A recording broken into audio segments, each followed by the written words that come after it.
여러분, 지금 여러분의 방은 어떤 모습입니까? 입었던 옷가지가 바닥에 널려 있고, 책상 위에는 마시다만 커피잔이 널브러져 있진 않습니까? 그리고 방구석에 앉아 인터넷 댓글로 세상을 욕하고, 정치를 욕하고, 부모님을 원망하고 있진 않습니까? 세상은 불공평해. 기성세대가 다 망쳐놨어. 나는 피해자야.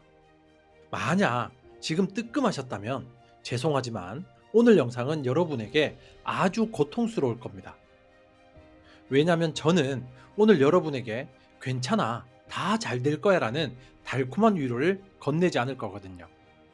대신 여러분의 그 비겁한 피해자 코스프레를 산산조각 내고 여러분의 등에 짊어져야 할 무거운 책임의 십자가를 지어드릴 겁니다. 놀랍게도 그 무거운 짐을 지는 순간 여러분의 비루한 인생은 비로소 의미를 갖게 될 것입니다.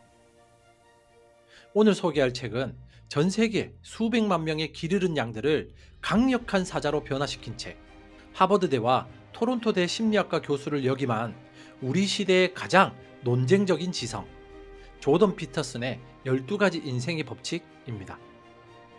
혼돈과 질서의 경계에서 길을 잃은 여러분들에게 저 꿈을 걷는 자의 시선과 해석으로 인생을 관통하는 12가지 진리 중 가장 핵심적인 정수만을 뽑아 전해드립니다.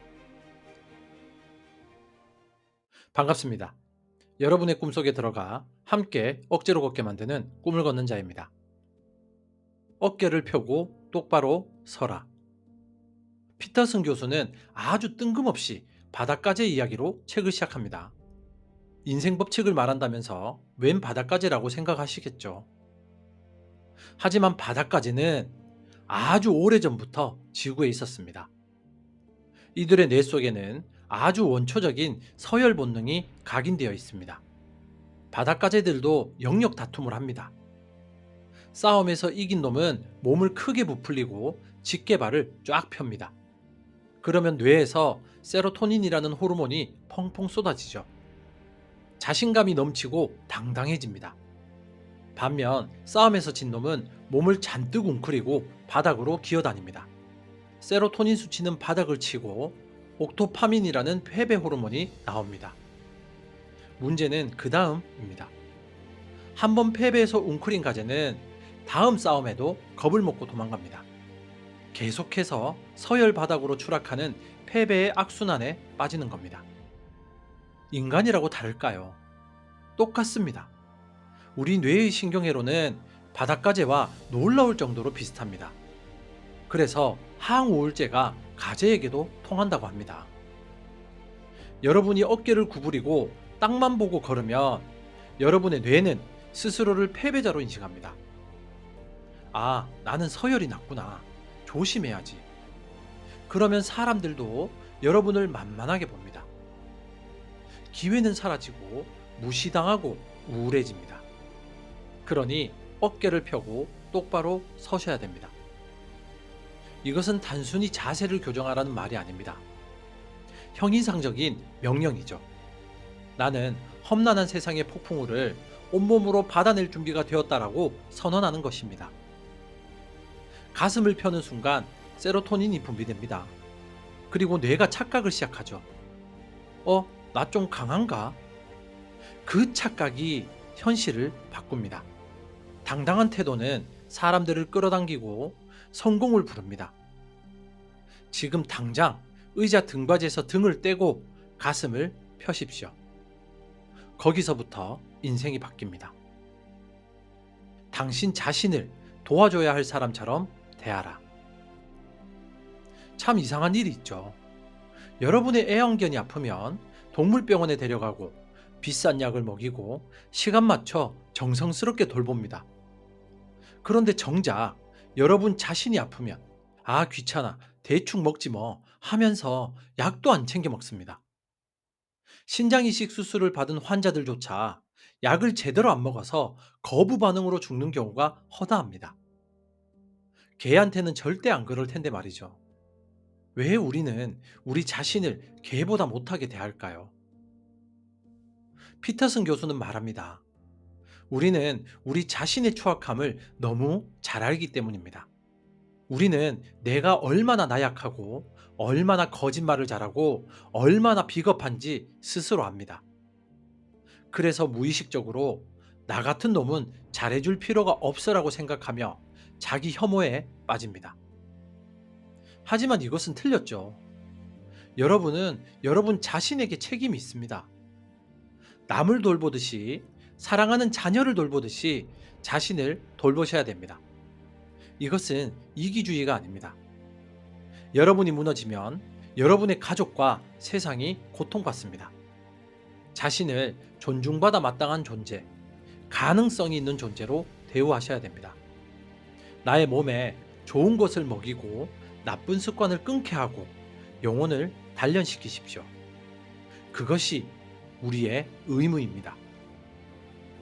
세상을 탓하기 전에 방부터 정리하라.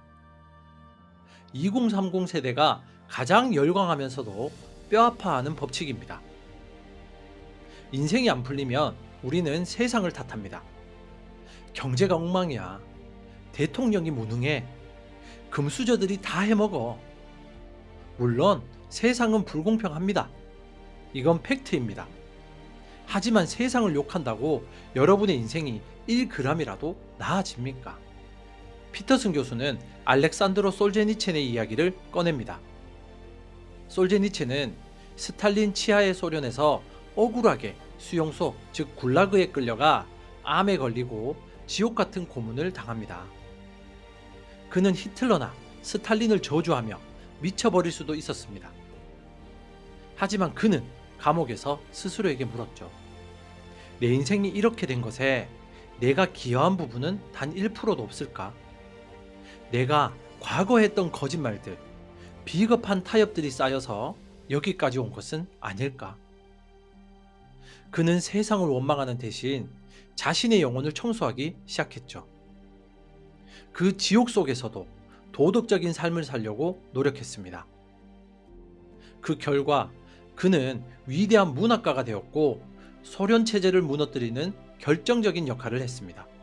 여러분, 자본주의를 욕하고 정치를 비판하기 전에 여러분의 방부터 둘러보십시오.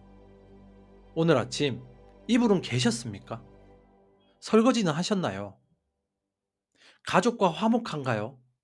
내 방 하나도 마음대로 통제 못하면서 어떻게 국가와 경제를 논합니까? 당신의 집을 완벽하게 정돈하라. 그 후에 세상을 비판하라. 작은 질서가 모여 큰 질서를 만듭니다. 수신제가 치국평천하는 꼰대들의 말이 아니라 진리입니다. 쉬운 길이 아니라 의미 있는 길을 선택하라. 인간은 본능적으로 편의를 추구합니다.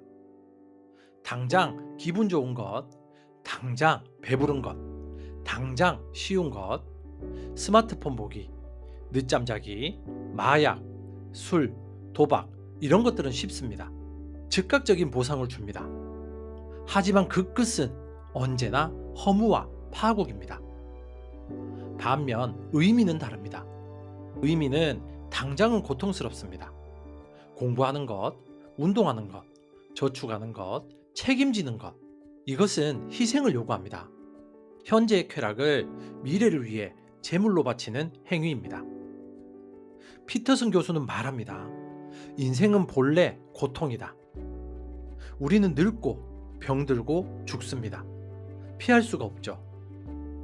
이 비극적인 인생을 견디게 해주는 유일한 힘은 쾌락이 아니라 의미입니다. 내가 왜 사는가에 대한 답이 있다면 고통은 견딜 만한 것이 됩니다. 어려운 길을 택하십시오. 무거운 책임을 짊어지셔야 됩니다. 역설적이게도 우리가 가장 무거운 짐을 졌을 때 우리는 가장 강해지고 삶은 충만해집니다. 쉬운 길은 내리막길이고 의미 있는 길은 오르막길입니다. 정상에 가고 싶다면 오르막을 걸어야 합니다. 당신을 다른 사람과 비교하지 말고 오직 어제의 당신과만 비교하라. SNS가 우리를 불행하게 만듭니다. 인스타그램을 켜면 나보다 잘생기고 나보다 부자고 나보다 행복해 보이는 사람들 천지입니다. 그러면 질투가 나고 비참해집니다. 하지만 기억하십시오. 여러분이 보는 건 그들의 하이라이트일 뿐입니다. 그들의 편집된 인생입니다. 그들도 속으로는 지옥을 살고 있을지 모릅니다. 피터슨은 말합니다. 비교는 기쁨을 훔쳐가는 도둑이다. 남과 비교하는 것은 무의미합니다. 출발선도 다르고 경기 종목도 다릅니다. 여러분이 비교해야 할 대상은 딱 한 사람, 바로 어제의 나입니다. 어제보다 오늘 단어 하나 더 외웠나요? 어제보다 오늘 팔굽혀펴기 한 개 더 했나요? 어제보다 오늘 5분 더 일찍 일어나셨나요? 그거면 됐습니다. 그게 성장입니다. 매일 0.1%씩만 나아지셔도 됩니다. 그 작은 승리들이 모여 여러분을 상상도 못할 곳으로 데려다 줄 것입니다. 남들을 신경 끄세요. 여러분만의 게임을 하시면 됩니다. 길에서 고양이를 마주치면 쓰다듬어 주어라. 마지막 법칙은 좀 낭만적입니다. 피터슨 교수의 딸 미카엘라는 어릴 때부터 류마티스 관절염이라는 끔찍한 병을 앓았습니다. 수십 번 수술을 하고 뼈를 깎는 고통 속에 살았습니다. 신이 있다면 따지고 싶을 만큼 가혹한 운명이었습니다. 하지만 그런 비극적인 삶 속에서도 우리는 숨 쉴 구멍을 찾아야 합니다. 길을 걷다 우연히 마주친 고양이의 부드러운 털, 따스한 햇살, 맛있는 커피 한 잔, 아이의 웃음소리, 이런 아주 사소한 순간들이 우리에게 그래도 살만하다는 위로를 건넵니다. 인생의 고통을 완전히 없앨 수는 없습니다. 하지만 고통에 압도당해서 삶의 아름다움을 놓치지는 마십시오. 길에서 고양이를 만나면 잠시 멈춰 쓰다듬어 주십시오. 그 1분의 여유, 그 작은 감사함이 여러분을 다시 걷게 할 힘이 됩니다. 거창한 행복을 쫓지 말고 오늘 마주친 작은 행운에 감사하십시오. 사랑하는 구독자 여러분, 그리고 혼돈 속에서 질서를 찾고 싶은 여러분, 조던 피터슨의 12가지 법칙을 관통하는 하나의 키워드는 책임입니다. 현대사회는 권리만 이야기합니다. 나에겐 행복할 권리가 있어. 나에겐 지원받을 권리가 있어. 하지만 피터슨은 말하죠. 권리 따위 집어치워라. 책임을 져라. 여러분의 인생을 구원할 사람은 대통령도 아니고 부모님도 아니고 로또 당첨도 아닙니다. 바로 거울 속에 있는 어깨 구부정하게 서 있는 여러분 자신입니다.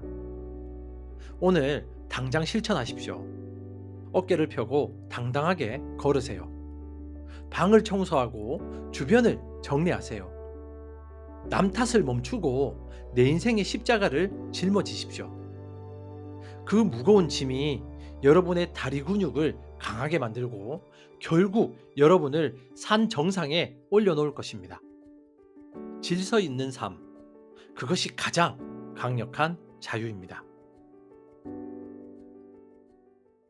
오늘 이야기가 무질서한 여러분의 삶에 뼈대 있는 기둥을 세우는 계기가 되었기를 바랍니다. 저 꿈을 걷는 자는 여러분이 혼돈의 바다를 건너 질서의 땅에 도착하는 그날까지 나침반이 되어 함께 걷겠습니다. 지금까지 당신의 꿈 곁에서 함께 조용히 걷는 꿈을 걷는 자였습니다. 감사합니다.